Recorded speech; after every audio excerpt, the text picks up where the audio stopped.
Brussels Belgium থেকে আপনাদের আজকের আইএলটিএস ক্লাসে স্বাগত। গত ক্লাসে আমরা অনেক দূর পড়াশোনা করেছিলাম। প্রথম থেকে মেইনলি আইএলটিএস এবং সিইএফআর এর কম্প্যারিজন এই বিষয়ে আমরা বিস্তারিত পড়াশোনা করেছিলাম।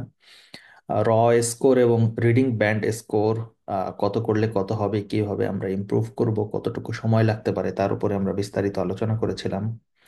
দেন এই মুহূর্তে আসলে আমাদের কি দরকার, main idea, understanding every little details, when new point introduced we need to identify that thing, something like that, এগুলি আমরা সব আলোচনা করেছিলাম।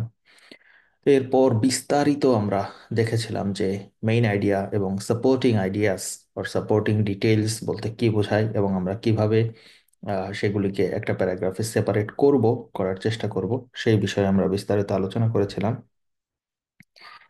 এরপরে হচ্ছে আপনার মেইন যে থিমটা আমাদের অনেক সময় বুঝতে কষ্ট হয়, যার কারণে আমরা ঠিকঠাক আনসার করতে পারি না, সেটা হচ্ছে আপনার identifying opinions and facts. So এই বিষয়ে আমি মোটামুটি বিস্তারিত বলার চেষ্টা করেছি। এরপরে আপনাদেরকে দেখিয়েছি যে স্কিমিং এবং স্ক্যানিং এবং এটা আসলে কোন জায়গাতে কাজে লাগে এবং কিভাবে বাসায় প্র্যাকটিস করা উচিত, এটা আদৌ প্র্যাকটিস করা উচিত কিনা, এবং প্র্যাকটিস করলে আপনার কি পরিমাণ হেল্প হবে এ বিষয়ে আমি বলার চেষ্টা করেছি। দেন সবচেয়ে ইন্টারেস্টিং থিংস, এবং এখান থেকে আসলে জিআরইর শুরু, জিআরইর যে ডিফিকাল্টি লেভেল সেটার শুরু এখান থেকে আমরা বলেছিলাম। সো আগে আপনার আইএলটিএস এর যদি বেস এটুকু অনেক সুন্দর করে বিল্ড আপ না হয়, তাহলে জিআরইতে যে রেজাল্ট খারাপ করার একটা সুযোগ রয়েছে। সো এটা থেকে আমি সেটা আপনাদেরকে ক্লিয়ার করবার চেষ্টা করেছিলাম এবং ফাইনালি আপনাদেরকে দেখিয়েছিলাম যে আমাদের কমন প্রবলেমসগুলি আসলে মেইনলি কি কি হয় এবং সেগুলি থেকে আমরা কিভাবে ওভারকাম করতে পারি। তো এই বিষয়গুলি গত ক্লাসে বোধহয় আমরা সবগুলি বেশ সুন্দর করে দেখিয়েছিলাম।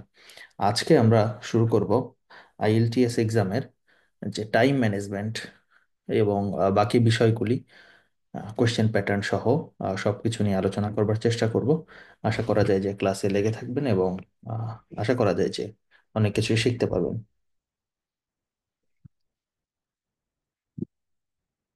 সো আসেন, টাইম ম্যানেজমেন্ট বলতে একটা বেসিক জিনিস আপনাদেরকে আমি শেখাই দিই। সেটা হলো কি, আপনার 60 মিনিটসের একটা টাইম ফ্রেম আপনার এক্সামে, তাই না? সো 60 মিনিটসের টাইম ফ্রেম এক্সামে হলেও বিষয়টা কেমন হয় একটু খেয়াল করেন। বিষয়টা হচ্ছে আপনার তিনটা আলাদা আলাদা ফ্রেমে ভাগ হয়। কেমন? প্রথম 4 মিনিট, ওকে, এবং শেষের 7 অথবা 8 মিনিট, এবং মোস্ট ক্রিটিক্যাল হচ্ছে যে 5 মিনিট। এখন আপনারা তো মনে করেন যে আসলে আমার রিডিং যে টেস্টটি হবে এটা তো 1 ঘন্টাতেই হয়ে যাবে, ওকে, এবং আমাকে 40টি কোশ্চেন 60 মিনিটে আনসার করতে হবে। বাস্তব কথা হলো এই যে পুরো এক্সামের 8 আর 4 12 মিনিট আপনার ব্যয় হয়ে যায়। কোন দিক দিয়ে ব্যয় হয় আমি দেখাচ্ছি। সো 60 মিনিটস থেকে 12 মিনিট চলে গেলে আপনার হাতে আসলে সময় থাকে হচ্ছে 48 মিনিটস। 48 মিনিটস, চার ভেতরে আপনাকে 40 কোয়েশ্চেন্স আনসার করতে হবে। এখন আপনাকে বলি যে কিভাবে। মনে করেন আপনি paragraph reading passage 1, reading passage 2 solve করেছেন, রিডিং প্যাসেজ 3ও এসে সলভ করছেন। এখন সলভ করতে করতে আপনি সবে 31 বা 32 নম্বর পর্যন্ত এসছেন। আপনি ঘড়ির কাঁটায় দেখলেন যে আপনার হাতে আর 5 মিনিট সময় বাকি আছে, অথবা 6 মিনিট সময় বাকি আছে। এই যে আপনার একটা প্যানিক অ্যাটাক হবে, এর কারণে এই সর্বশেষ সময়টাতে আপনি যাই আনসার দাগাবেন না কেন, তা আপনি এক, পড়বেন না, পড়লেও বুঝবেন না, বোঝার চেষ্টা করতে গেলে আনসার দাগাইতে পারবেন না। অপরদিকে মনে হবে যে এত বোঝাবুঝির কি দরকার আছে, আন্দাজে আনসারই দাগাই দেই, আনসার লিখে ফেলি, যা হবার হবে, হইলে ভালো, না হইলে নাই। এই যে একটা প্যানিক সিচুয়েশনটা আপনার চলে, যার কারণে এই সময়টাতে আপনার কোনো ফলাফল, আউটপুট, কোনো পজিটিভ কোনো আউটপুট নাই। যার কারণে এই সময়টাকে যদি আপনি এক্সামের টাইম হিসেবে কাউন্ট করেন তাহলে বোকামি। তাহলে খুবই বোকামি। তো এটা হচ্ছে সর্বোচ্চ প্যানিক পয়েন্ট, 5 থেকে 6 মিনিট। কিন্তু এর আগে থেকেও শুরু হয়, 7 মিনিট বা 8 মিনিট থেকেও কারো কারো শুরু হতে পারে। ওকে। সো যার কারণে আমি একটা থ্রেশ হোল্ড এখানে ধরে রেখেছি যে 8 মিনিট অথবা 7 মিনিট, এইটুকু আপনার আনসার করতে গেলে আপনি আনসার করতে পারবেন না, আপনার আনসার ঠিকঠাক হবে না, কারণ আপনি প্যাসেজ বুঝবেন না, কি লেখা আছে তাই বুঝবেন না। আর সব সময় তো সবাই নাকি বলে যে থার্ড প্যাসেজ একটু টাফ হয়। সো আমি সবকিছু খোলাসা করার চেষ্টা করি। প্রথম 4 মিনিট কেন বলেছি? যখন আপনি কোশ্চেন পেপার, যখন আপনার এক্সাম শুরু হয়, মনে করেন যে সকাল 10টায় এক্সাম শুরু হলো, ঠিক আছে, কিছু কিছু সেন্টারে আপনার কোশ্চেন দিয়ে দেয় এবং সময় শুরু হওয়ার সাথে বলে যে ওকে, আপনার এখন উল্টায় পাল্টায় দেখেন। তো মনে করেন সেই সময়ে আপনার সময় শুরু হলো সকাল 10টা থেকে। এখন আপনি যে উল্টান, পাল্টাপাল্টি করেন যে প্যাসেজ ওয়ান কি আসছে, ওকে, তার কোশ্চেন কি আসছে, প্যাসেজ টুতে কি আসছে, তার কোশ্চেন কি আসছে, প্যাসেজ থ্রিতে কি আসছে, তার কোশ্চেনটা কোন টাইপ আসছে, এর কিছু দেখতে যে মাথা খারাপ হয়ে যাবে। কেউ কেউ আবার এদিক ওদিক দেখে যে তাদের চেহারার কি খবর। তো এইগুলি করতে যে আপনার এখানে 4 মিনিট ব্যয় হয়ে যায়। তাহলে এখানে যদি আপনি ম্যাক্সিমাম ধরেন তাহলে সেক্ষেত্রে হলো 4 মিনিট, আর এখানে যদি আপনি ম্যাক্সিমাম ধরেন সেক্ষেত্রে হলো 8 মিনিট। তো আপনার ম্যাক্সিমাম ওয়েস্ট হয় হচ্ছে 12 মিনিটস। তো এইটাকে ইফিশিয়েন্ট ওয়েতে ব্যয় করা যায়, যাতে করে প্যানিক অ্যাটাকও না হয় এবং আপনার টাইম ম্যানেজমেন্টেও কোনো প্রবলেম যেন না হয়, 40 কোয়েশ্চেন্সও যেন আপনি আনসার করতে পারেন। তো তার জন্যে আপনাকে যে কাজ করতে হবে সেটা হচ্ছে আমার অ্যাডভাইসটা আপনাকে একটু করে ফলো করতে হবে। আপনার রিডিং প্যাসেজ ওয়ানে সর্বোচ্চ সময় দিতে পারবেন 13 মিনিটস, সর্বোচ্চ রিডিং প্যাসেজ ওয়ান। এবং আমি আজকে আশা করব গতকালকের তুলনায় আপনারা যারা জয়েন করেছেন তারা যেন একটু ইন্টারেক্টিভ হন, মানে আমি যদি আপনাদেরকে কোনো টাস্ক দেই সেটা যেন অ্যাটলিস্ট একটু কমপ্লিট করার চেষ্টা করেন। তাহলে ভালো হবে কি, যে আপনারা সাথে সাথে অনেক কিছু শিখতে পারবেন। এই ক্লাসগুলি ফ্রি নিচ্ছি, এইগুলি কিন্তু হয়তো বা 8,000 টাকা কোর্স ফি দিলে সবাই হুমড়ি খেয়ে এসে পড়তো, হ্যাঁ ওকে ক্লাস করি, ওখানে খুব ভালো পড়ায়, এরকম ব্যাপার স্যাপার। কিন্তু ফ্রি জিনিসেও আমি কোনো কার্পণ্য করি না, ওই একই লেভেলেরই কথাবার্তা বলি। বুঝতে পেরেছেন?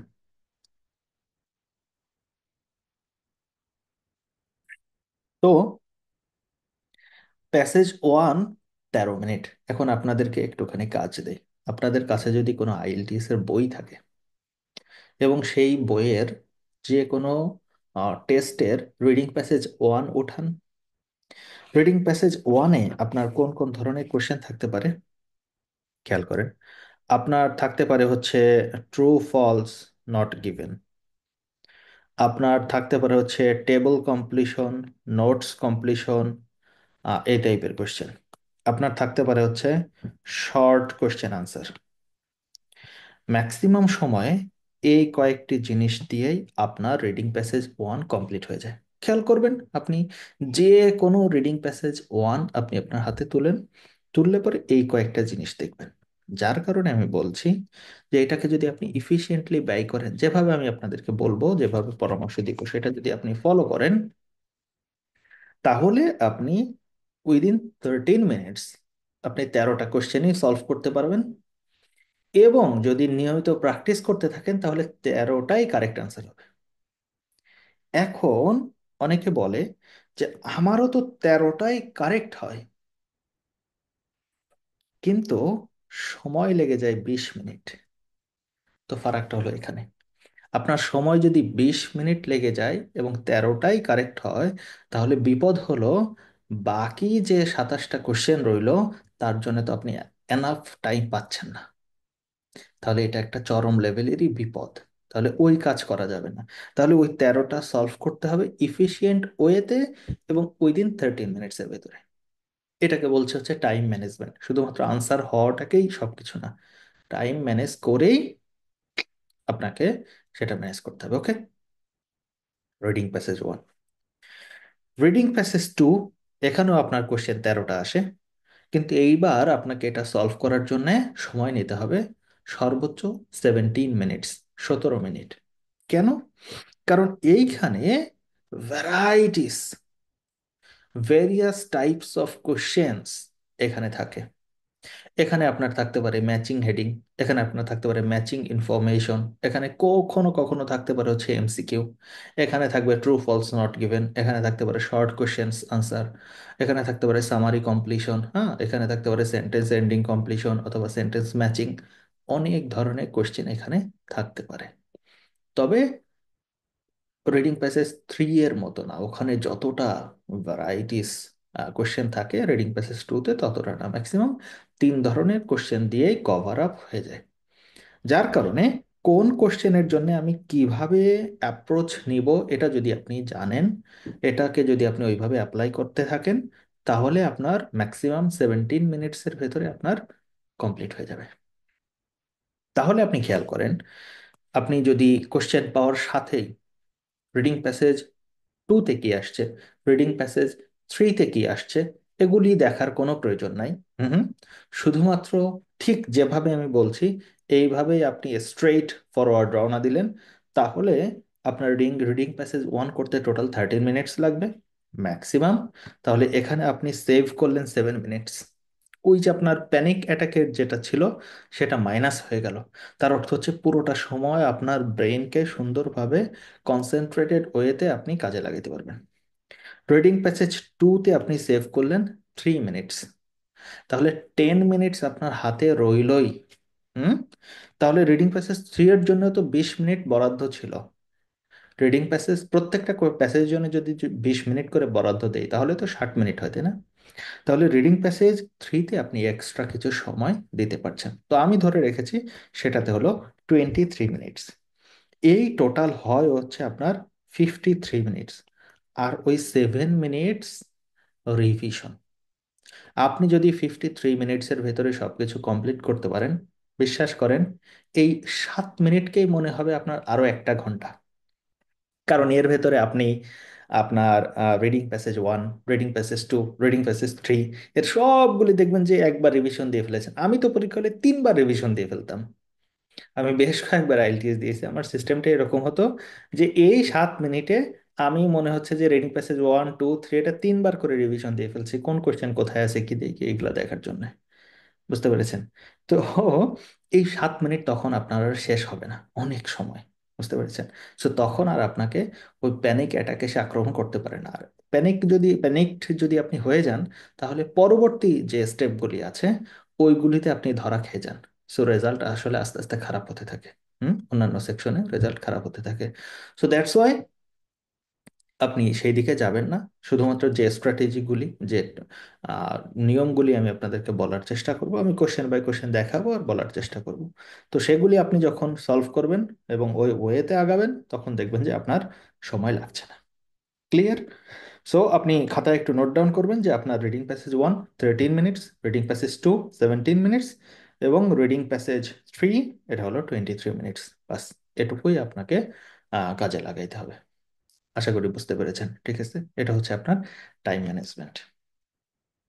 এখন আসেন, আপনি ইফিশিয়েন্ট ওয়েতে যদি আপনি ব্যান্ড স্কোর 8 অথবা 9 যদি পেতে চান রিডিং সেকশনে, আপনি যদি ব্যান্ড স্কোর 8 অথবা 9 পেতে চান রিডিং সেকশনে, তাহলে আপনাকে কি করতে হবে? এই কয়েকটি কাজ অবশ্যই অবশ্যই এখন থেকে নিয়মিত প্র্যাকটিস করতে হবে। তাহলে আমি গত ক্লাসের কথাটিও একটু আপনাদেরকে একটু রিমাইন্ড করে দিই।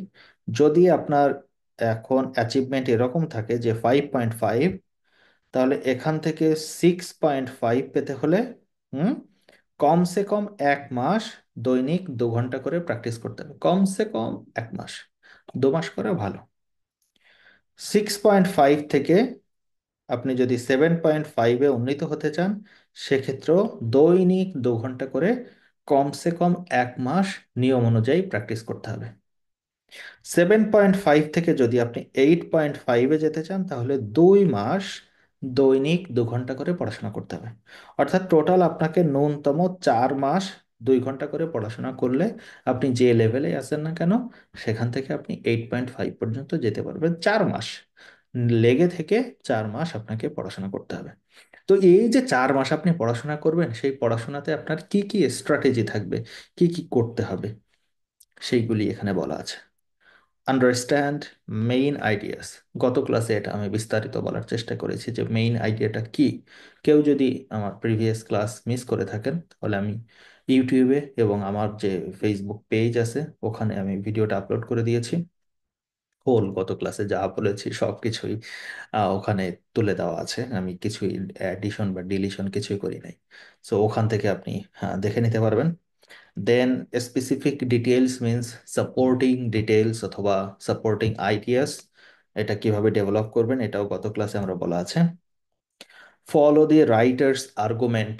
রাইটার্স আর্গুমেন্ট মানে হচ্ছে যে রাইটার যিনি লেখক যিনি অথর তার অপিনিয়নটা কি, এবং তিনি যাকে দিয়ে এই লেখাটাকে ডেভেলপ করিয়েছেন, সেটা বব হতে পারে মাইক হতে পারে, তাদের অপিনিয়নটা কি সেটা আমি বলার চেষ্টা করেছি।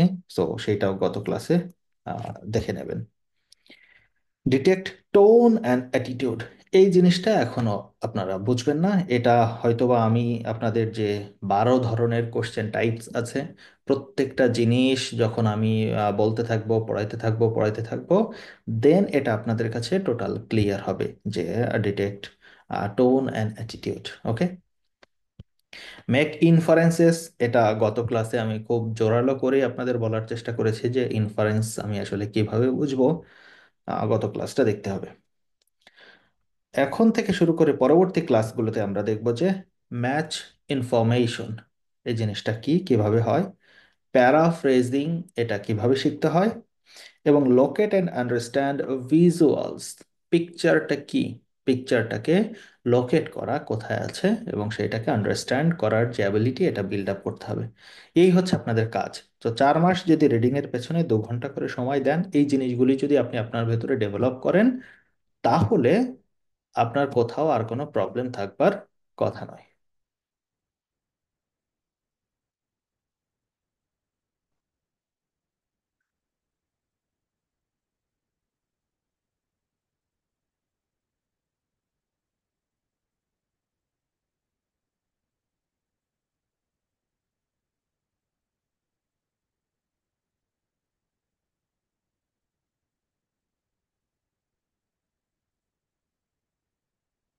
ওকে, সম্ভবত কোনো একটা ঝামেলা হয়েছে অ্যাপার্টমেন্টে, যার কারণে বেল বাজলো। ওকে, অসুবিধা নাই। আহ সো যেটা বলতেছিলাম, তাহলে এই এই বিষয়গুলিকে আপনাকে 4 মাসে মাস্টার হইতে হবে। বাস, তাহলে আপনার আর তেমন কোনো ঝামেলা থাকবার কথা নয়। আশা করি বিষয়টি বুঝতে পেরেছেন। এখন আসেন সামনের দিকে যাই।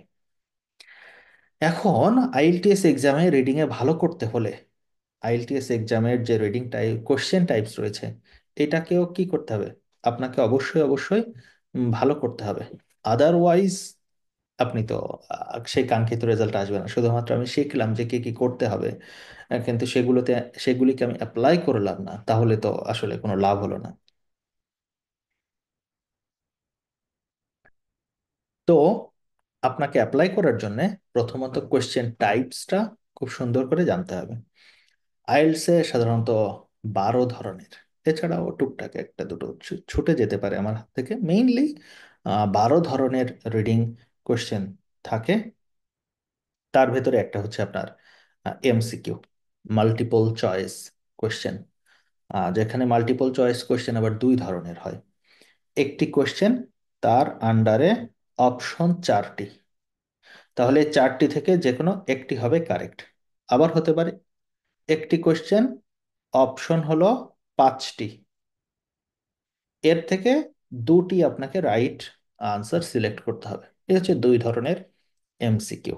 তো এমসিকিউ নিয়ে আমি বিস্তারিত আলোচনা করব, কি করা উচিত কি না করা উচিত, কিভাবে অ্যাপ্রোচ নেওয়া উচিত সেটা বলবো। এরপর হচ্ছে যে আপনার identifying information, true false not given.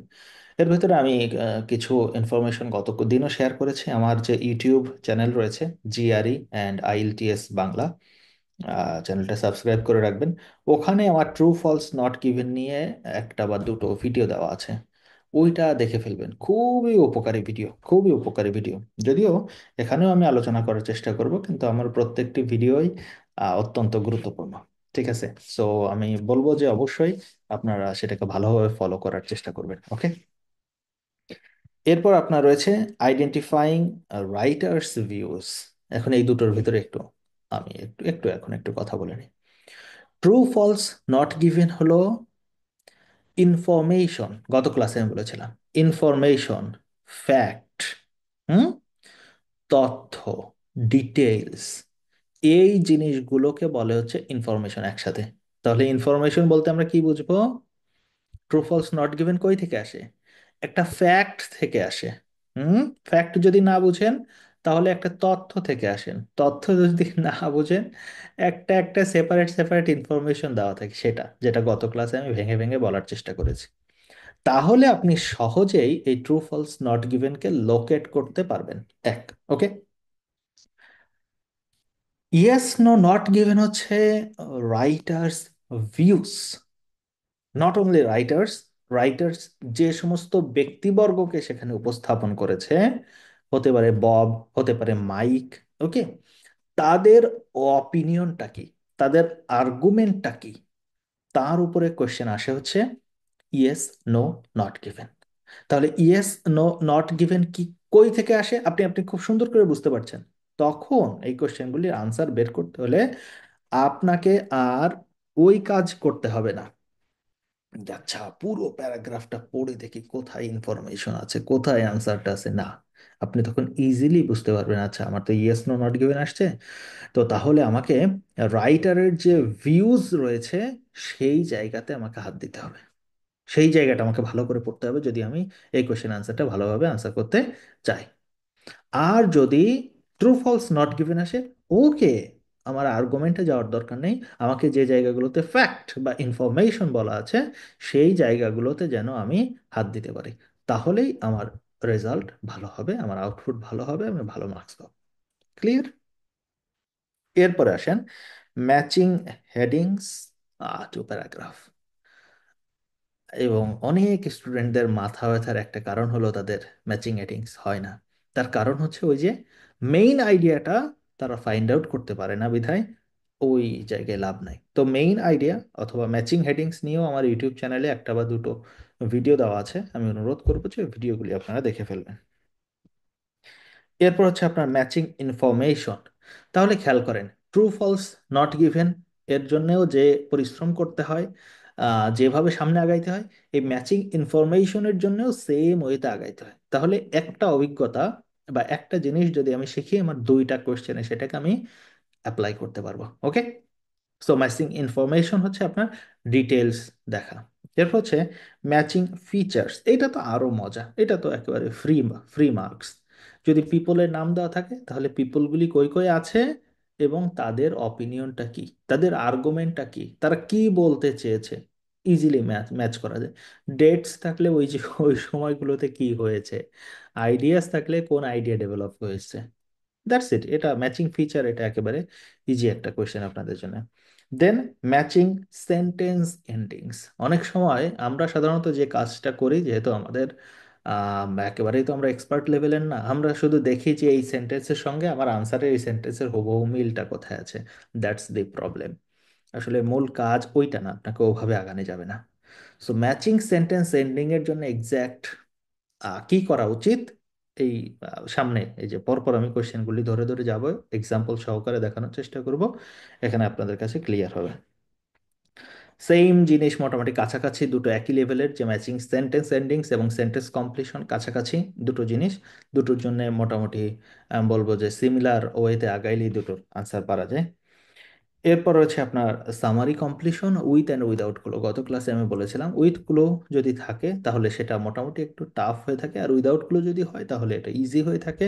প্যাসেজে যা বলা আছে সেটা যেভাবেই লেখা আছে, সিঙ্গুলার হলে সিঙ্গুলার, প্লুরাল হলে প্লুরাল, প্রেজেন্ট হলে প্রেজেন্ট, পাস্ট হলে পাস্ট, যেভাবে আছে ওভাবেই ব্লাঙ্কে বসিয়ে দিলে আনসার হয়ে যায়। কিন্তু উইথ ক্লু যদি থাকে সেক্ষেত্রে আপনাকে প্যারাফ্রেজিং করে আসতে হয়।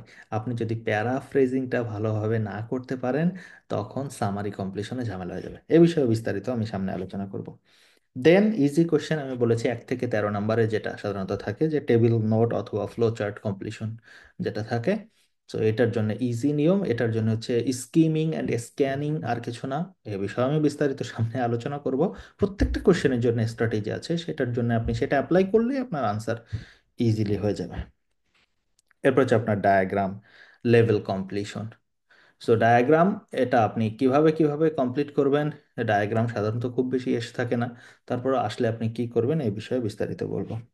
এবং খুচরা প্রশ্ন থাকে কিছু, তার ভেতর হচ্ছে শর্ট আনসার কোয়েশ্চেন্স।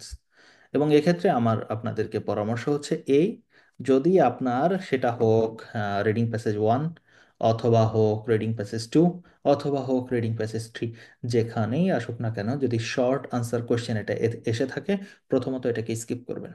প্রথমত এটাকে স্কিপ করবেন। একটু আগে যে টাইম ম্যানেজমেন্ট দেখাইলাম, আপনার 53 মিনিট শেষ হয়ে গেল, বাকি সময় যে আপনি এই শর্ট আনসার কোয়েশ্চেন ধরবেন। এর আগে যদি এইটাতে আপনি আনসার করতে যান, এটা হলো আপনার টাইমকে ওয়েস্ট করে। ওকে, এই শর্ট আনসার কোয়েশ্চেন, কিছু কিছু কোয়েশ্চেন আছে এটা টাইম ওয়েস্ট করার জন্য দেয়, ওগুলোতে ভাই হাত দেওয়ার দরকার নাই। ঠিক আছে, বুঝতে পেরেছেন? তাহলে শর্ট আনসার কোয়েশ্চেন্স যেটা আছে সেটাতে হাত দেওয়ার দরকার নেই, এটা একেবারে শেষে, এই জন্য আমিও আমার পুরো লেকচারের শেষে ওইটা রাখছি, যে ওইটা শেষের যে স্ট্র্যাটেজি বলবো। ওকে, তো এখন আসেন আমরা এমসিকিউ নিয়ে বিস্তারিত একটু কথা বলি। ওকে, তো তার আগে কারোর যদি কোনো কোশ্চেন থাকে, কোশ্চেন করতে পারেন গত ক্লাস নিয়ে, অথবা আজকে এখন পর্যন্ত যা বললাম, কারোর কোনো কোশ্চেন থাকলে বলতে পারেন।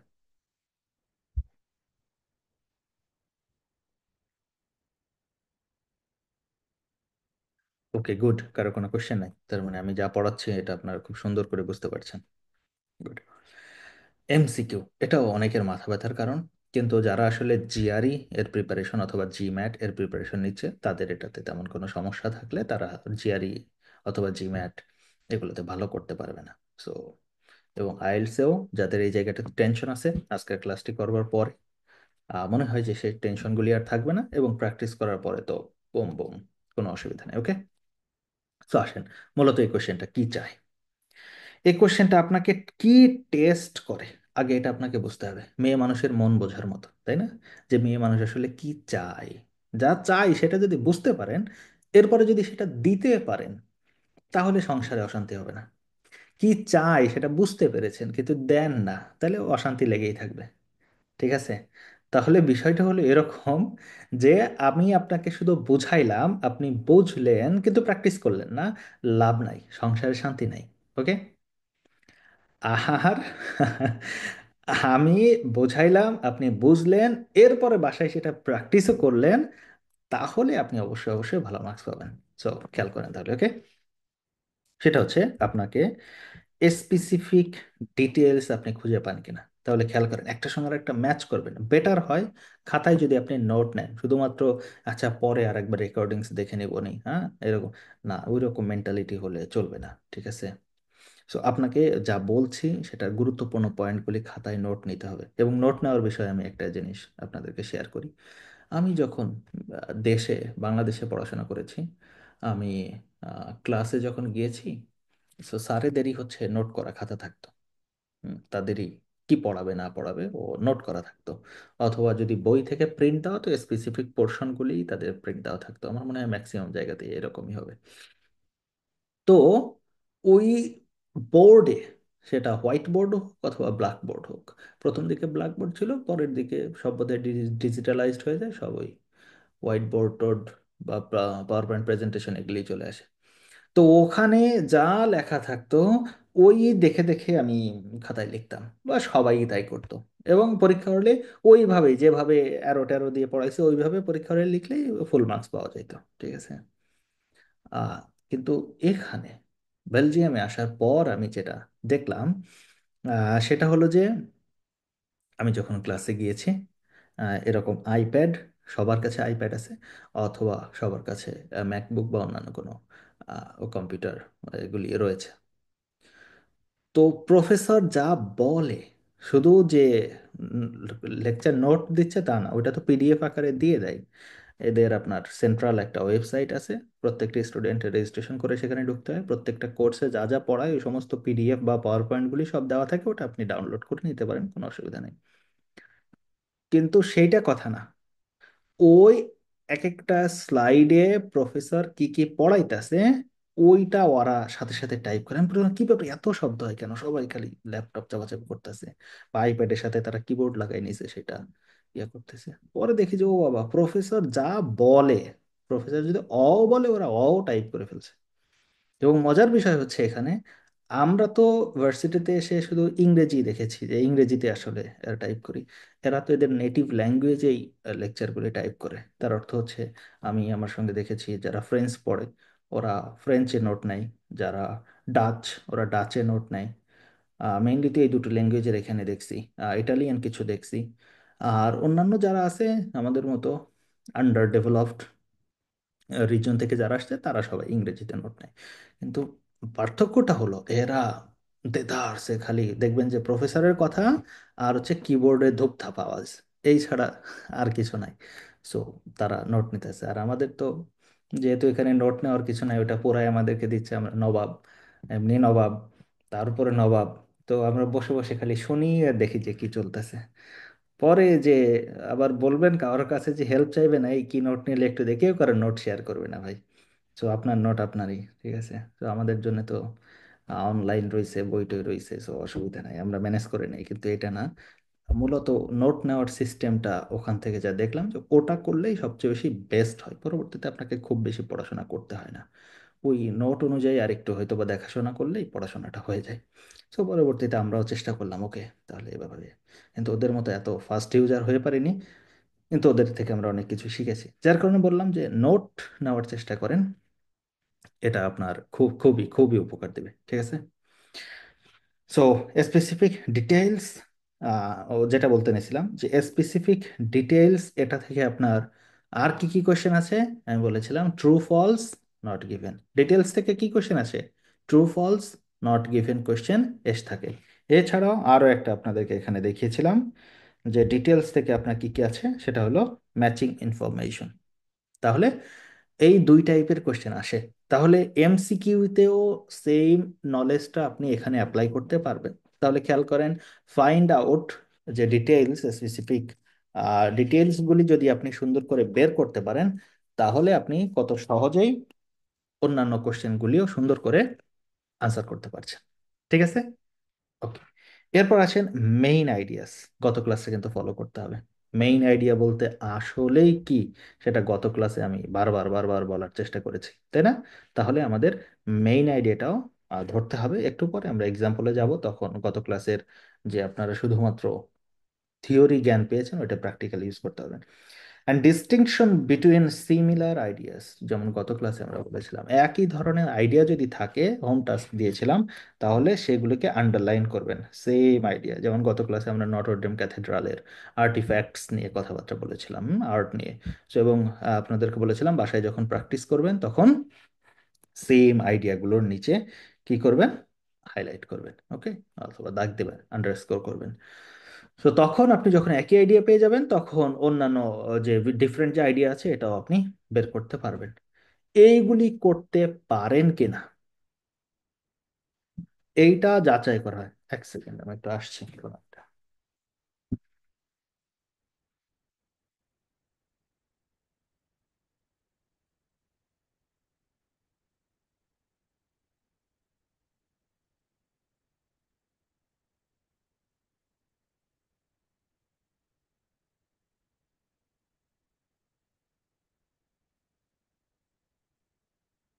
নর্মালি আপনার এখানকার যে বাসাগুলি রয়েছে এগুলি মোটামুটি সাউন্ড প্রুফ আর কি। মানে বাইরে কোনো আওয়াজ হলে এটা ভেতরে আসাটা কষ্ট।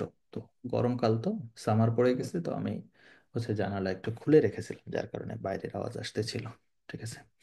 অথবা এর উপর দিয়ে বিমান উড়ে গেলেও সেই আওয়াজটা ঘরে আসে না। সো এদের বাড়ি ঘরগুলি অনেক ভালো। এখন আসেন তাহলে, মেইনলি স্টুডেন্টদের প্রবলেমটা কি হয় বা আপনারা কোন প্রবলেমটা ফেস করেন, সেটা হচ্ছে আপনারা মিসরিডিং ডিস্ট্রাক্টরস। যে ইনফরমেশনগুলির আমার কোনো প্রয়োজন নাই ওইগুলি আপনারা ধরতে পারেন না, বরঞ্চ ওইগুলির পেছনেই সময় ব্যয় করেন। তাহলে মেইন বিষয়টা আপনারা হাইলাইট করতে পারলেন না। So, এইটা আপনাদের জন্য একটা ব্যাপক সমস্যা। তাহলে এই কাজটা করা যাবে না। হুম, ডিস্ট্রাক্টরটাকে আমাকে ফাইন্ড আউট করতে হবে, একটু পরেই আমি এক্সাম্পল দিয়ে দেখাবো। এরপরে আপনাদের প্রবলেম হচ্ছে অল অপশনস সিম কারেক্ট। মনে চারটা পড়েন, মনে হয় যে আরে চারটাই তো ঠিকঠাক লাগে, বা কখনো কখনো মনে হয় যে তিনটাই তো ঠিকঠাক লাগে। তো এটা একটা আপনাদের প্রবলেম। আরেকটা প্রবলেম হচ্ছে not reading the whole question stem. এটা আমি বলবো প্রবলেমের 1 নাম্বার প্রবলেম হলো এটা। কোশ্চেনটাতে কি জানতে চেয়েছে এইটা যদি আপনি না বুঝেন, আপনি কোনো দিনও আনসার করতে পারবেন না। ভালো করে বুঝেন, কোশ্চেনে কি চেয়েছে সেইটা আগে ভালো করে দেখতে হবে। তার মানে এমসিকিউ যদি পরীক্ষার হলে আসে, মনে করেন আপনি প্যাসেজ টুতে গিয়েছেন, তাহলে আগে কি আমি প্যাসেজ টু পড়বো না? প্রথম কাজ হচ্ছে আগে কোন কোশ্চেন আসছে সেটা আমি দেখব। তো আপনি দেখলেন এমসিকিউ আসছে, আপনার 1 নাম্বার কাজ হচ্ছে প্রথম এমসিকিউ কোশ্চেনটা পড়া। এক, পড়বার পরে ওই কোশ্চেনে কোন প্যারাগ্রাফের কথা উল্লেখ করা আছে। এমসিকিউতে অলওয়েজ উল্লেখ করা থাকে যে সেটা কোন প্যারাগ্রাফ থেকে তোলা হয়েছে, 1 2 3। দেখা গেছে যে প্রথম কোশ্চেন প্যারাগ্রাফ 1, দ্বিতীয় কোশ্চেন নাম তুলে ধরে নাই, তৃতীয় কোশ্চেন প্যারাগ্রাফ নাম্বার 3, তাহলে বোঝা যায় দ্বিতীয় কোশ্চেনটা, সেকেন্ড যে কোশ্চেনটা, সেটা প্যারাগ্রাফ নাম্বার 2 থেকেই করা হয়েছে। সো এটা সিকোয়েন্স অনুযায়ী আসবে, আপনি বুঝতে পারবেন। সো প্রথম কোশ্চেন পড়ে কোন প্যারাগ্রাফ এবং সেটাতে কি জানতে চাওয়া হয়েছে, what are you being asked, তোমার কাছে কি জানতে চাওয়া হয়েছে, এই জিনিসটা যদি তুমি ভালো করে বুঝতে না পারো ভাই, আনসার হবে না। এমসিকিউ এর ব্যাপারে এই কথাটা মাথায় রাখতে হবে। আমি একই কথা অনেকবার বলি, যখন একটা কথা অনেকবার বলি তার মানে ওইটা অনেক বেশি ইম্পর্টেন্ট। ক্লিয়ার? সো কোশ্চেনে কি আস্ক করা হয়েছে এটা ভালোভাবে বুঝতে হবে। 1 নাম্বার কাজ হচ্ছে এটা। ওকে, 1 নাম্বার কাজ হচ্ছে এটা। দুই, আনসার অপশনগুলি আমি পরপর পড়বো, এরপর প্যাসেজে যাব, আমি দেখাবো, একটু পরে দেখাবো। সো মাস্টার ইট। সো এটাকে আপনি কিভাবে মাস্টারি করবেন, হ্যাঁ, কিভাবে আপনি জোকার হবেন। Focus on keywords in both question and option. What is keyword? এটাই হলো মেইনলি প্রবলেম। এমন কোনো মেন্টর নাই যে মেন্টর বলে নাই যে কিওয়ার্ড, কিওয়ার্ড, কিওয়ার্ডটাই কি, এইটাই তো আমরা বুঝি না। এই কিওয়ার্ডটা আমি একটু পরে দেখাবো, এই কিওয়ার্ডটাই কি। ক্লিয়ার? এলিমিনেট ক্লিয়ারলি রং আনসার্স। আপনি যখন 4টা আনসার পড়েন, প্যারাগ্রাফ তারপরে যখন পড়েন, তো ক্লিয়ারলি আপনি একটা বা দুটো আনসারকে বাদ দিতে পারেন। যেটা বাদ দিয়েছেন সেটা বাদ, সেটাতে টাচ করার দ্বিতীয়বার আর পড়ারই কোনো প্রয়োজন নেই। আপনার যদি মনে হয়েছে যে অপশন নাম্বার বি এবং অপশন নাম্বার সি আমার কাছে আনসার মনে হচ্ছে না, সো এটা বাদ, তো বাদ, আর পড়ার দরকার নেই। বাকি দুটো নিয়ে ভালো করে পড়েন। তার অর্থ হচ্ছে আপনার অপশন এ এবং ডি, এই অপশন দুটি আপনি ভালো করে পড়েন। ক্লিয়ার? সো এই জন্য বলছে যে এলিমিনেট ক্লিয়ারলি রং আনসার্স, যেটা আপনার কাছে মনে হয়েছে এটা রং, তো ওটাকে এলিমিনেট করে দেন, আর টাচ করার কোনো দরকার নেই। ওকে, এই কোশ্চেনগুলোতে এমসিকিউতে ম্যাচ মিনিং, নট জাস্ট ওয়ার্ডস। আপনারা কি করেন, এই তো আনসার অপশন, তো আনসার অপশনে যা লেখা আছে ওই রকম হুবহু লেখা প্যাসেজে লেখা আছে কিনা ওইটা মেলানোর চেষ্টা করেন। যেই মিলে যায় সে বলেন ইউরেকা, পেয়ে গেছি রে, ওইটাই আনসার, ওইটাই ভুল। কথা বুঝতে পেরেছেন? সো ওয়ার্ডে ওয়ার্ডে মিলে গেলে চলবে না, মিনিং মিলেছে কিনা। হুম হুম, আমার আনসার অপশনের যে মিনিং দাঁড়াচ্ছে, হ্যাঁ, সেইটা আমার প্যাসেজের মিনিংও সেম কিনা সেইটাও আমাকে বুঝতে হবে। তাহলে কয়েকটা কাজ হলো, এখন আমি স্টেপ বাই স্টেপ বলি। তাহলে 1 নাম্বার কাজ কোয়েশ্চেন পড়া, পড়ে সেটাতে বোঝা। 2 নাম্বার কাজ হলো আনসার অপশনগুলি পড়া, পড়ে ওই আনসার অপশনের কি ওয়ার্ড যেটা যেটা মনে হয়, আমি যে একটু পরে দেখাবো, সেটার নিচে দাগ দেওয়া। 3 নাম্বার কাজ হচ্ছে এইবার প্যাসেজে আসবো, এইবার আমি প্যাসেজ পড়বো। প্যাসেজ পড়ে এই চারটা যে ইনফরমেশন দেওয়া আছে সেই চারটা ইনফরমেশনকে লোকেট করার চেষ্টা করব এবং আনসার খুঁজবো যে কোনটা হলো আনসার। তাহলে যেটা আনসার নয় সেটা কেটে দিব, যেটা আনসার নয় সেটা কেটে দিব, আর যেটা আনসার মনে হয় সেটাকে রেখে যাব, স্কিপ, সেটাকে রেখে যাব। তো এরকম একটা বা দুটো হইতে পারে, আপনার আনসার ইজিলি তখন পেয়ে যাবেন। এবং এগুলি দেখার সময় শুধু ওয়ার্ড মিলল কিনা, সেম ওয়ার্ড ইউজ করেছে কিনা তা নয়, ওভারঅল মিনিং, এই সেন্টেন্সটার যে মিনিং আছে, এই প্যাসেজের সেন্টেন্সের মিনিংটা সেম আছে কিনা, কারণ তারা প্যারাফ্রেজ করে আনসারগুলি লিখে থাকে। প্যারাফ্রেজ করে তারা আনসারগুলি লিখে থাকে। তো এখন আপনাকে বাসায় বেশি বেশি কি প্র্যাকটিস করতে হবে? আপনাকে প্যারাফ্রেজ করতে হবে। প্যারাফ্রেজ বলতে কি বোঝায়? সিনোনিম বোঝায়। ওই সিনোনিম, আপনি একটা শব্দ পড়েছেন, তার কিছু সিনোনিম মুখস্থ করেন। আমি অনেক আগে থেকে পড়াই, তো তখন থেকে আমি স্টুডেন্টদের বলে আসছি, ভাই আইএলটিএস এক্সাম হলো সিনোনিম আর অ্যান্টোনিমের খেলা, আর কিছু না। সিনোনিম আর অ্যান্টোনিমের খেলা। আপনি যখন পড়ছেন, পাশাপাশি সিনোনিমগুলি বলার চেষ্টা করেন। দেখবেন যে মাঝে মাঝে আমি একটা শব্দ বললে তার সাথে সাথে আরো দুই তিনটা বলি। কেন? সিনোনিম। এটা আপনাকে আরো মেমোরাইজ করার দক্ষতা বিল। আমাদের ভেতরে যে ব্রেইনের যে নিউরন সেলগুলি আছে না, memory cell, muscle memory cell, ওগুলি না আহ, আপনার এক্সাইটেড হতে পছন্দ করে। হ্যাঁ, তো এক্সাইটেড কখন হয়? আপনি যখন ইনফরমেশন ইনপুট দিচ্ছেন দিচ্ছেন দিচ্ছেন, তো এটার যখন একটা ছন্দ চলে আসে, হ্যাঁ, একটা রিদম আসে, তখন ব্রেন ওই জিনিসটাতে মজা পায়। আর যখন মজা পায় তখন সে ডোপামিন সিক্রেট করে। আর যখন ডোপামিন সিক্রেট করে তখন পড়তে আপনার আরো বেশি ভালো লাগে। যেমন এখন আপনার পড়তে কেন ভাল লাগে না? আপনি হয় রিলস দেখেন, ছেলে হইলে মেয়েদের রিলস দেখেন, মেয়ে হইলেও মেয়েদেরও রিলস দেখেন, ছেলেদেরও রিলস দেখেন, হ্যাঁ, মেয়েদের আরো বেশি সময় যায়। অথবা ফ্যান্টাসি কিছু, এক একজনের ফ্যান্টাসি এক এক রকম।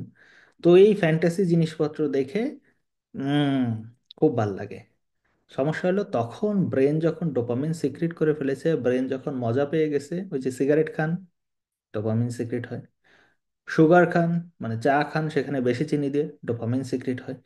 তো এই জায়গাগুলোতে যখন ব্রেইন ওইগুলিতে মজা পায়, তখন এই পড়ার মতো একটা জঘন্য কাজে আর মজা আসে না।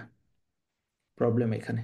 তাহলে ওই জিনিসগুলিকে সরায় রাখতে হবে, আর ওই জায়গাগুলোতে পড়া দিয়ে ঢোকানোর চেষ্টা করতে হবে। তাহলে আস্তে আস্তে ব্রেন বুঝবে, আচ্ছা তাহলে তো এইটা এটাতে তো মজা আছে, সো এটা আমি করি। তখন আপনার পড়তে পড়তে আরো বেশি পড়তে ইচ্ছা হবে, আরো বেশি পড়তে ভালো লাগবে। ওকে, সো এটা হলো যে বিষয়। সো সেইখানে আপনি পড়বার সময় প্যারাফ্রেজিং বা সিনোনিম মনে রাখার চেষ্টা করবেন। প্যারাফ্রেজিং আস্তে আস্তে বিল্ড আপ হয়ে যাবে। Predict before looking at answers, এটা এখন না, এটা আরো পরের স্টেজে যে আপনার ইনফরমেশনগুলি আসবে। ওকে, এখন আসেন আপনাদেরকে একটা এক্সাম্পল দিই।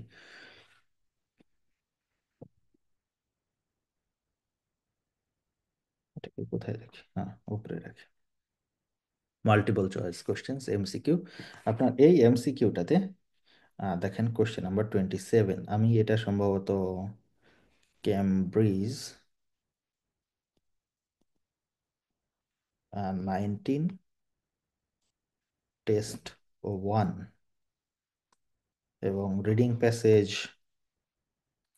2 3 এরকম কোথাও থেকে নিয়েছি, 3 হতে পারে। যাই হোক, কেমব্রিজ 19 টেস্ট 1 থেকে এটা নিয়েছি। আপনারা খুঁজতে পারেন, এখন খোঁজার দরকার নেই, বাসায় যেয়ে খুঁজিয়েন আর কি। মানে যখন একেলা থাকেন পড়াশোনার জন্য, তখন এখন যা পড়াই সেটা খেয়াল করার চেষ্টা করেন আর কি, ঠিক আছে? তো কোশ্চেন নাম্বার 27, আমাদের 1 নম্বর কাজ কি ছিল? আমি কোশ্চেনটা ভালো করে পড়বো। তাহলে খেয়াল করেন, ইন দি ফার্স্ট প্যারাগ্রাফ, এটাকে আমি তুলে নিয়ে আসছি। In the first paragraph. তো কোশ্চেনে এইটুকুর আর কোনো দাম নাই। ভাই অনেক ছেলে মেয়ে আমার কথাকে দাম দেয় নাই। দাম দেয় নাই বিধায় ভালো রেজাল্ট করতে পারে নাই। তা বুঝতে পারছেন? হয়তো বা আরো ভালো স্কোর করতো। যে ছেলেটা 7 পাইছে সে ছেলেটা 8 পেতে পারতো। যে ছেলেটা 7.5 পাইছে সে 8.5 পেতে পারতো। পায় নাই। ঠিক আছে? সো কথাকে দাম দেওয়ার চেষ্টা করেন। হুম। জিআরিতে যে ছেলেটা 305 পাইছে, সে আমি তার ভিতরে যে এফোর্ট দেখতাম, হয়তো বা তার 320 পাওয়ার কথা ছিল। এক্স্যাক্ট কথাকে ফলো করে নাই বিধায় রেজাল্ট ভালো হয় নাই। So, কথাকে ফলো করার চেষ্টা করেন, আর ফলো করেন যে আমি কি বলতে চাচ্ছি। ওকে, তাহলে কোশ্চেনটাকে আমি ছোট করতে করতে এক্স্যাক্ট কোশ্চেনে কি আস্ক করেছে সেটা আমাকে জানতে হবে। এক্স্যাক্ট কোশ্চেনটাতে কি আস্ক করেছে, এটাই কিন্তু একটু আগে আপনাকে বারবার বলে আসছি যে এমসিকিউ আমার কাজ কি। What are you being asked. তোমাকে কি জিজ্ঞাসা করা হয়েছে। তো এটা বুঝতে হলে কোয়েশ্চেনটাকে ছোট করতে হবে না, ছোট করা শিখাইতেছি। ওকে, তো কোয়েশ্চেনের অংশ যে ইন দি ফার্স্ট প্যারাগ্রাফ আমার শেখা হয়ে গেছে, তাহলে ওই অংশটুকু বাতিল, নাই, ওই অংশটুকু আর নাই। এবার কোয়েশ্চেনে জিজ্ঞেস করছে হোয়াট পয়েন্ট, হোয়াট পয়েন্ট, খেয়াল করেন কোনো এস নাই, হোয়াট পয়েন্টস নাই, তার মানে একটা পয়েন্ট। কয়টা? একটা point. Okay, what point does the writer make about, তো একটা মাত্র পয়েন্ট কোন বিষয়ে? About miss information. এইটা হলো আমার কিওয়ার্ড। এতক্ষণ না বলতেছিলাম যে কিওয়ার্ড, কিওয়ার্ডটা কি? হ্যাঁ, এ হলো কিওয়ার্ড, এক্সাক্ট টপিকটা কি। তাহলে কিওয়ার্ড এখানে হচ্ছে হোয়াট পয়েন্ট, মানে একটা পয়েন্ট আছে যেটাকে রাইটার মেক অ্যাবাউট বলেছে, লিখেছে, কোন বিষয়ে? Miss information.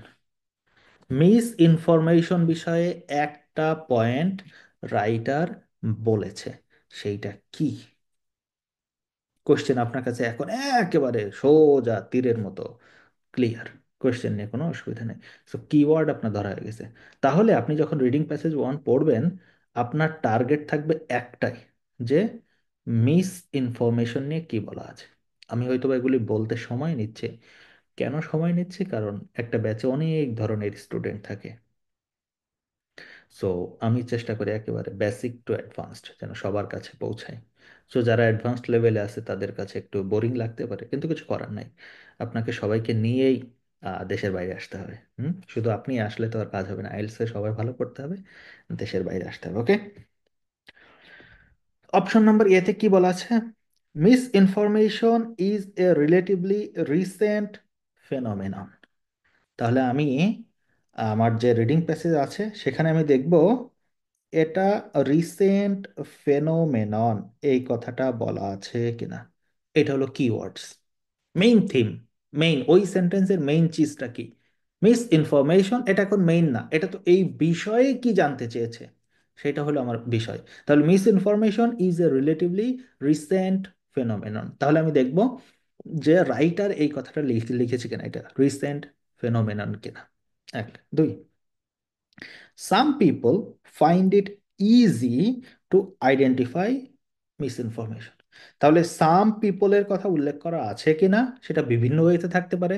সাম পিপলকে বলতে পারে সাম বায়োলজিস্টস, সাম সায়েন্টিস্টস, সাম থিওরিস্টস, ওর এনিথিং। তার মানে এই না যে হুবহু সাম পিপলই লেখা থাকবে। ওকে, তথ্য দ্বারা এ গ্রুপ অফ পিপল এটা লেখা লেখা থাকতে পারে, হ্যাঁ, এ গ্রুপ অফ সায়েন্টিস্ট, এরকম সিনোনিমগুলি থাকতে পারে। তো এগুলি দ্বারা আপনাকে বুঝতে হবে যে প্যাসেজে ওই সাম পিপলের কথা বলা আছে কিনা। তাহলে সাম পিপল তাদের দৃষ্টিভঙ্গি কি? এটা কিন্তু ফ্যাক্ট না, এটা অপিনিয়ন। আমি একসাথে অনেক জিনিস বলার চেষ্টা করছি। এটা অপিনিয়ন, যে সাম পিপল তাদের কাছে মনে হয়েছে কি, ফাইন্ড ইট মানে তাদের কাছে মনে খুঁজে পাইছে না, তাদের কাছে তাদের এটা অপিনিয়ন, তাদের এটা মনে হয়েছে। কি মনে হয়েছে? যে find it easy to identify miss information, খুঁজে বের করা এটা খুবই সহজ কাজ। তাহলে আমি দেখব অথর এই কথাটি প্যাসেজে বলেছে কিনা, অথর এই কথাটি প্যাসেজে বলেছে কিনা। দুই, এখন আসেন তিন, মিস ইনফরমেশন চেঞ্জেস। এবার অপশন থ্রিতে আসে চেঞ্জের কথা বলছে। মিস ইনফরমেশন চেঞ্জ হয় as it past from one person to another, একজন থেকে আরেকজনের কাছে তথ্য গেলেই সেটা চেঞ্জ হয়। আমি দেখব অথর এই কথাটা, খেয়াল করেন প্রশ্নে বলেছিল দ্য রাইটার, তার মানে এটার যে লেখক যিনি অথর। এখন এখানে মনে করেন যে একজনের নাম আছে, সে হলো মিস্টার বব। বব যদি সি নাম্বার কথা বলে থাকে, এখন আপনি যদি মনে করেন আরে তাহলে তো আনসার সি, প্যাসেজ এটা লেখা আছে, না, আপনার আনসার ভুল হয়ে যাবে। প্রশ্নে জিজ্ঞাসা করেছে রাইটারের কথা কি, রাইটার কি বলেছে, সেটা হলো কথা। ঠিক আছে, একটু যদি এদিক ওদিক হয়ে যায় আনসার ভুলে যাবে। তাহলে রাইটার কি বলেছে আমাকে সেটা মাথায় রাখতে, তাহলে রাইটার যদি বলে যে miss information changes as it past from one person to another, যদি তাই বলা থাকে তাহলে এটা হলো রাইট আনসার। যদি না বলা থাকে, অন্য কারোর কথা বলা থাকে, তাহলে এটা আমাদের রাইট আনসার হবে না। আমি পসিবল এভরি রিজনস আমি বলার চেষ্টা করছি, আশা করব খাতায় নোট ডাউন করবেন। Option D, there may be a number of reasons, দুটো বা তিনটা, দুটো বা আইএলটিএস এ সাধারণত এর চেয়ে বেশি থাকে না, জিআরইতেও থাকে না, হ্যাঁ। তাহলে যখন প্লুরাল দেখবেন, সিঙ্গুলার প্লুরাল এর ইয়াতে আইএলটিএস, জিআরই বা স্ট্যান্ডার্ডাইজ টেস্ট গুলোতে খুবই গুরুত্বপূর্ণ এগুলি। তাহলে দেয়ার মেবি থাকতে পারে নাম্বার অফ রিজনস, কয়েকটা কারণের কথা অথর বলতে পারে, for the spread of miss on information. তাহলে কি স্প্রেড, স্প্রেডে নানান ধরনের শব্দ থাকতে পারে, ওকে, সিনোনিম থাকতে পারে। মিস ইনফরমেশন ছড়ানোর আহ, কতগুলি রিজন তিনি বলেছেন। এই চারটা জিনিস যে আমি বললাম এবং চারটা সেন্টেন্সের কি ওয়ার্ডগুলি আমি মাথায় রাখবার চেষ্টা করলাম, তাহলে শেষ। মাথায় না রাখলেও চলবে, খালি এর নিচে দাগ দিলে আপনি বুঝতে পারবেন। এখন আপনার শুধু দেখা, আপনার মাথায় এখন এইটাই কাজ করতেছে, আচ্ছা অথর মানে রাইটার কি বলেছে, রাইটার কি বলেছে কোন বিষয়ে, মিস ইনফরমেশন, তাহলে রাইটার মিস ইনফরমেশন বিষয়ে কি বলেছে, রাইটার মিস ইনফরমেশন বিষয়ে কি বলেছে, রাইটার মিস ইনফরমেশন বিষয়ে কি বলেছে। এইটা যখন মাথায় সেট আপ হয়ে থাকবে, এখন আপনি যখন এই প্যাসেজ পড়বেন, তখন আপনার কাছে আনসার বের করা ইজি হয়ে যাবে। সো আমি আপনাদেরকে এখন 1 মিনিট টাইম দিব। 1 মিনিটের ভেতরে যার যেটা আনসার মনে হয় অবশ্যই অবশ্যই একটু চ্যাট বক্সে লেখার চেষ্টা করবেন, অবশ্যই অবশ্যই। তার ভেতরে আমি একটু পড়তে থাকি যে কি লেখা আছে।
ওকে, তাহলে আমি আশা করছি যে সবাই মোটামুটি আপনারা জিনিসগুলি পড়েছেন। এখন আমি একটু পর পর পড়ে এক্স্যাক্ট জিনিসগুলি দেখানোর চেষ্টা করি যে কি বলা আছে। আমি প্যাসেজটাকেই আর কি অনেক বড় করে দিলাম, যেহেতু আমার ওই ইনফরমেশন মনে আছে যে ওখানে কোন কোন স্টেপগুলোর কথা বলেছিল, ওকে। এখন শুধুমাত্র যে আমি প্যাসেজ পড়বো এরকম না, প্যাসেজটাকে কিভাবে পড়তে হয়, প্যাসেজে কি লেখা থাকে, প্যাসেজের স্ট্রাকচার কিভাবে ডেভেলপড হয়, সব কিছু আমি একে একে বলে যাব। খুব সুন্দর করে খেয়াল করবেন, ওকে। মিস ইনফরমেশন, দেন একটা hyphen, both deliberately promoted and accidentally shared, hyphen. এই দুটো হাইফেনের মাঝে এই ইনফরমেশনটুকু দেওয়ার অর্থ হচ্ছে মিস ইনফরমেশন এর ডেফিনিশন। হ্যাঁ, এরকম যদি কোনো ইনফরমেশন আপনাকে দেওয়া থাকে, তাহলে আপনি বুঝে নেবেন যে এই যে শব্দটা বলা হয়েছে, এই অংশটাতে আইদার এর ডেফিনিশন বলা আছে অথবা এর এক্সপ্লানেশন দেওয়া আছে, ওকে। তাহলে আপনার কাছে এখন হিসেব ক্লিয়ার হয়ে যাবে, একটা সেন্টেন্সকে আপনি কত সহজে সুন্দরভাবে বুঝতে পারবেন। তো মিস ইনফরমেশন কি বলছে, ইচ্ছাকৃতভাবে ছড়ানো এবং সেটা অ্যাক্সিডেন্টালি শেয়ার্ড হয়ে যায়, ভাইরাল, যেটা আমাদের সমাজে এখন এর হার এত বেশি, এত বেশি, এবং এর কনসিকোয়েন্স এতটাই খারাপ, কল্পনার বাইরে, কল্পনার বাইরে। আমি আজকে সম্ভবত একটা ইনফরমেশন দেখলাম, সঠিক ইনফরমেশন জানি না, যার কারণে আমি ফেসবুকে তেমন ঢুকি না। আমি জাস্ট এখন ঢুকি আপনার ইয়ে করার জন্য, এই একটা স্ট্যাটাস দিব এই জন্যে, অথবা কোনো কিছু ইম্পর্টেন্ট কিছু শেয়ার করবো এই জন্য, এছাড়া আদারওয়াইজ আমি ঢুকি না। এটা এতটা বাজে জায়গা আর কি। তো এখানে দেখার পরে দেখি যে এই যে একটা ধর্ষণ নিয়ে বাংলাদেশের কাপড় ছিঁড়ে ফেলতেছে এরকম একটা অবস্থা দেখছি যে কিছু লোক শেয়ার করেছে। আমি বললাম কি ব্যাপার, নতুন কিছু হলো আর কি। তো আরেকজন লিখেছে যে না, এটা তার সঙ্গে আগেই পরকীয়া ছিল, আর এখন তো এখন বিষয়টা দেখলাম যে মেয়েটা হলো হিন্দু ধর্মাবলম্বী। সো হিন্দু ধর্মাবলম্বী একেবারে ধুমায় শেয়ার দিছে, এই ধর্ষণের বিচার করতে হবে, হ্যান ত্যান, তবে বাংলাদেশ শেষ হয়ে যাবে, বাংলাদেশে বিচার নাই, মুসলিম জঙ্গি রাষ্ট্র হয়ে যাইতেছে, হ্যান ত্যানের বহুত কিছু দেখলাম আর কি। আমার প্রোফাইলে তো সব ধরনেরই লোক আছে। আচ্ছা, তো যখনই কিছু আসে তখনই একটা গ্রুপ এভাবে লোফে নেয়। আমার কথা হচ্ছে আপনি অ্যাট লিস্ট ব্যাচেলর পড়ছেন অথবা ব্যাচেলর পাশ করেছেন। আপনি যদি আপনার ইউনিভার্সিটি থেকে বেসিক নর্মস এটুকু যদি না শিখেন, যে কিভাবে আপনাকে সৎ হইতে হয়, যে কোনো ইনফরমেশন ফ্যাক্টকে চেক করতে হয়, এটা যদি আপনি না করতে পারেন তাহলে আপনি কিসের শিক্ষিত মানুষ?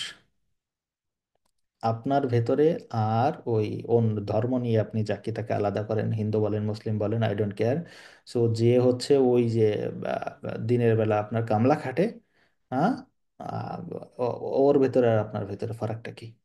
আপনি কেন পড়াশোনা করেছেন যদি এই ন্যূনতম সেন্সটুকু আপনার ভেতরে না ঢুকে? সো আমার বলার অর্থ হলো এইটা, যে আগে যাচাই করেন, এরপরে আপনি সেটাকে শেয়ার করেন। নতুবা এই যে মিস ইনফরমেশন যেটা, এক হলো যারা শেয়ার করেছে বাজেভাবে উপস্থাপন করেছে, তারা ডেলিভারেটলি এটা করেছে, আর অপর পক্ষ চিন্তা করছে না এদের তো পাশে দাঁড়ানো উচিত, সো তারা অ্যাক্সিডেন্টালি শেয়ার করেছে, ভাইরাল হয়ে গিয়েছে বিষয়টা। এইটা হলো মিস ইনফরমেশন। সেটা থেকে আমাদের দূরে থাকতে হবে। সো তার মানে এই সেন্টেন্সের অংশটুকু ডেফিনিশন, তাহলে মূল সেন্টেন্সটা এভাবে হয়, মিস ইনফরমেশন ইজ পারহ্যাপস। তাহলে বোঝা গেল এইটা হলো সাবজেক্ট, আর ইজ হলো যে ভার্ব। তাহলে সেন্টেন্সের স্ট্রাকচার এভাবে হয়, সাবজেক্ট ভার্ব অবজেক্ট। সো আশা করি যে এই বিষয়টাও যারা জানতেন না ক্লিয়ার হলো, অথবা এটা আমি ইউটিউবে আপলোড দিলে যারা যারা জানতো না তাদের কাছে ক্লিয়ার হয়ে যাবে। তাহলে মিস ইনফরমেশন ইজ পারহ্যাপস, সম্ভবত, অ্যান ইনএভিটেবল। থ্যানোস মুভি যারা দেখেছিলেন তারা ইনএভিটেবল শব্দটা জানেন, যে এটাকে ব্যত্যয় ঘটানোর কোনো সুযোগ নাই। Part of the world in which we live, আমরা যেখানে বাস করি এখানে প্রতিনিয়ত মিস ইনফরমেশন চলেই, এটা মিস ইনফরমেশনেরই জগৎ। সেখানে কি, বাট কিন্তু it is not a new problem, এটা নতুন কোনো সমস্যা না। It is not a new problem. Option A ছিল misinformation is a relatively recent phenomenon, আর প্যাসেজে বলছে এটা নতুন সমস্যা না। সো এক নাম্বার ক্রস আউট, এক নাম্বার আমাদের আনসার হবে না, এটা ডিরেক্ট উল্টা কথা লেখা আছে। এটা প্যাসেজে বলেছে 1000 বছরের পুরাতন কথা, is not a new problem, আর এখানে বলছে এটা হচ্ছে রিসেন্ট ফেনোমেনা মানে নিউ প্রবলেম। সো এটা আমাদের আনসার হবে না, এটা প্যাসেজের পুরো উল্টা কথা বলা আছে। ক্লিয়ার?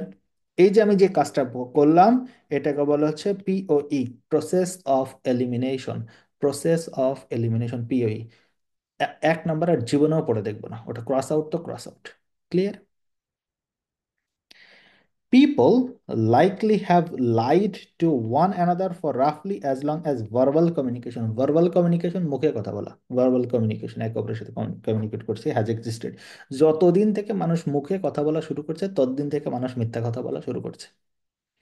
যতদিন থেকে মানুষ মুখে কথা বলা শুরু করেছে ততদিন থেকেই মানুষ একজন আরেকজনের কাছে মিছা কথা বলে। এটাই বাস্তব কথা। আমি কত মানুষকে দেখেছি আমার নামে মিছা কথা বলে বেড়াই, তো লাভ কি, আমার কোনো ক্ষতি আছে? 2 পয়সা আমার কোনো ক্ষতি নেই, বরঞ্চ অন্য লোকের ক্ষতি। এটা মাথায় রাখতে হবে, মিস ইনফরমেশন শেয়ার করা যাবে না।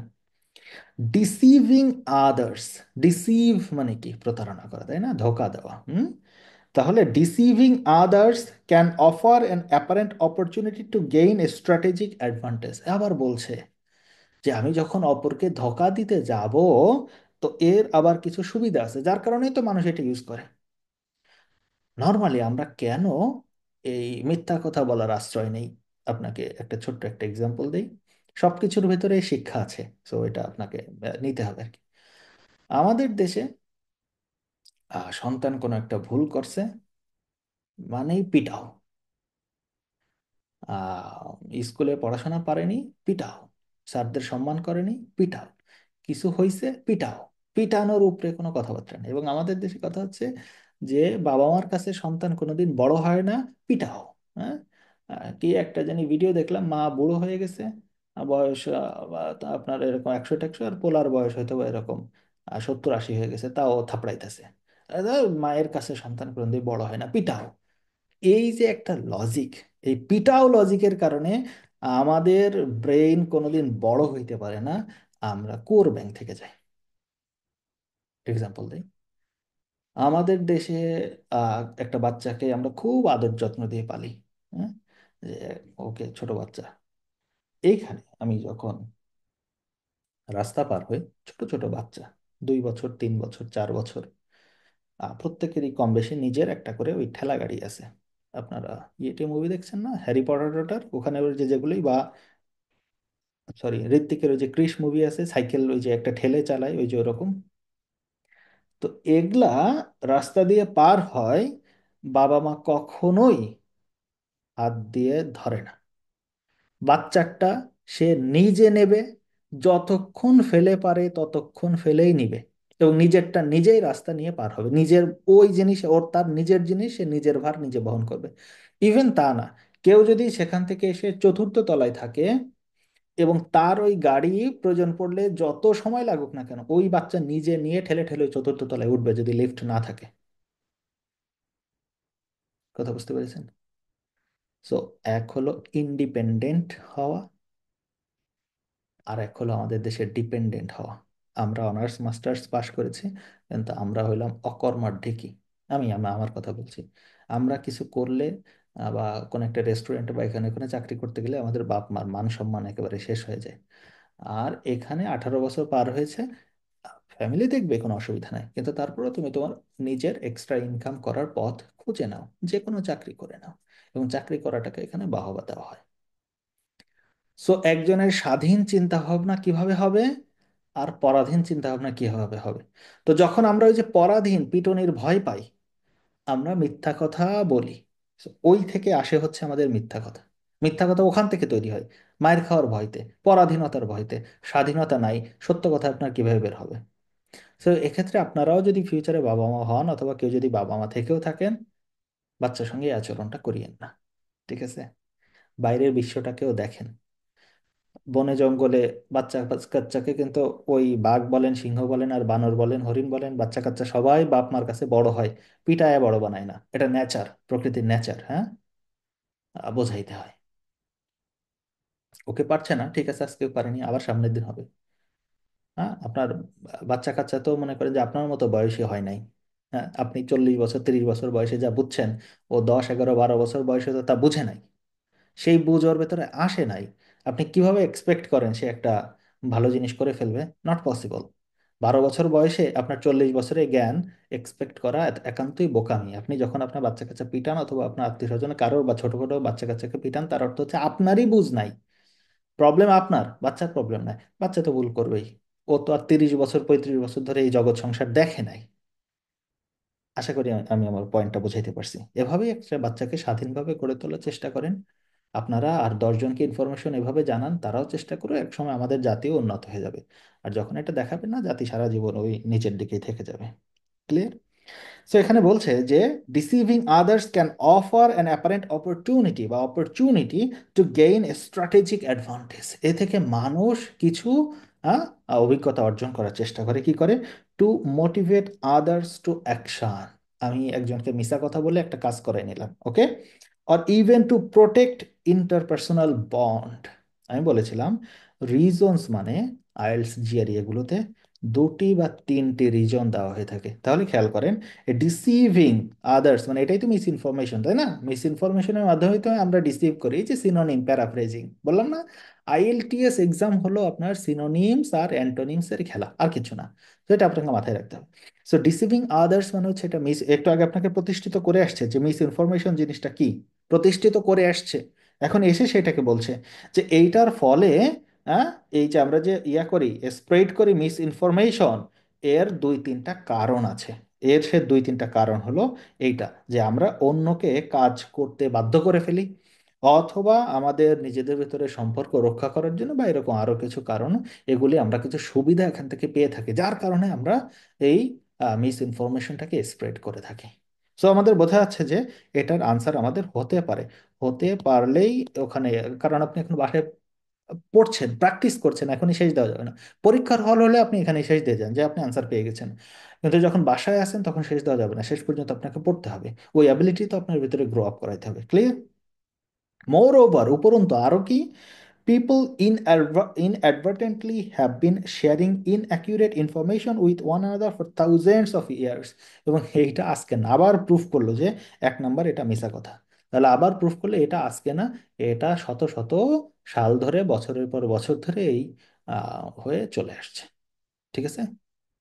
তাহলে এখানে মিস ইনফরমেশন চেঞ্জেস হয় as passed from one person to another, passed from, এই কথাটির উল্লেখ এভাবে বলা হয়নি। বলা হয়েছে মানুষ একজন আরেকজনের সাথে মিছা কথা বলে, কিন্তু এখানে এইটা বলা হয়নি যে একজনের থেকে আরেকজন ইনফরমেশনের ফ্লো এটা বলে নাই। পাস্ট ফ্রম মানে ইনফরমেশনের ফ্লো, এটা বলা হয় নাই। তো এটা রং। তারপর কি, some people find it easy, এটা তো প্যাসেজে উল্লেখই নাই। ক্লিয়ার?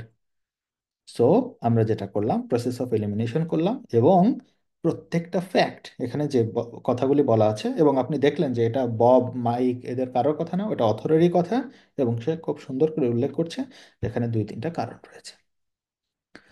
তো আশা করা যায় যে আপনারা 1 নম্বর কোশ্চেনটা, বা এটা হচ্ছে 27 নম্বর কোশ্চেনটা, খুব সুন্দর করে বুঝতে পেরেছেন, এবং প্যাসেজে আসলে আমাদেরকে কি করতে হয়। আমি আরো কয়েকটা করাবো, তাতে করে আপনারা এটা আরো ভালো বুঝতে পারবেন। ওকে? এখানে যদি কারো কোনো কোশ্চেন থাকে, আপনারা হ্যান্ড রেজ করতে পারেন, আমি আপনাদের থেকে কোশ্চেন নিতে পারি।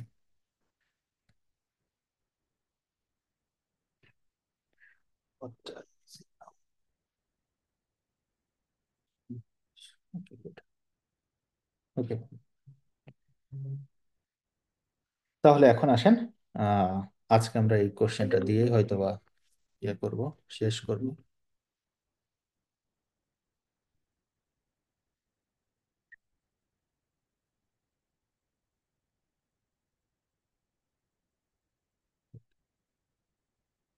এই কোশ্চেনটা দিয়ে শেষ করব, কারণ এরপরে আমাদের আবার অন্য কাজ আছে, অন্য ব্যাচ আছে।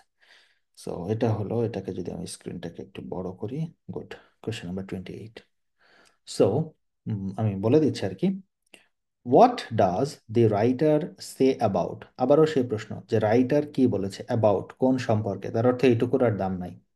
দি রোল অফ টেকনোলজি, টেকনোলজি এর অবদানটা কি, টেকনোলজি এর অ্যাডভান্টেজটা কি, টেকনোলজি এর অবদানটা কি, অ্যাডভান্টেজটা কি, সেটা সম্পর্কে কি বলা আছে। তো 1 মিনিট সময় নেন, পড়েন, 1 মিনিট বা 2 মিনিট, আনসার অপশনগুলি পড়েন, প্যাসেজটা পড়েন, দেন আমরা এটাকে আলোচনা করবার চেষ্টা করি। ওকে, সে স্টার্ট।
ওকে, সো আপনারা ইয়া করতে পারেন, এটা পড়ে আপনাদের কাছে যেটা আনসার মনে হয় এটা চ্যাট বক্সে লিখতে পারেন, যে কার কোনটা আনসার মনে হয়, যে রোল অফ টেকনোলজি নিয়ে কি বলা আছে।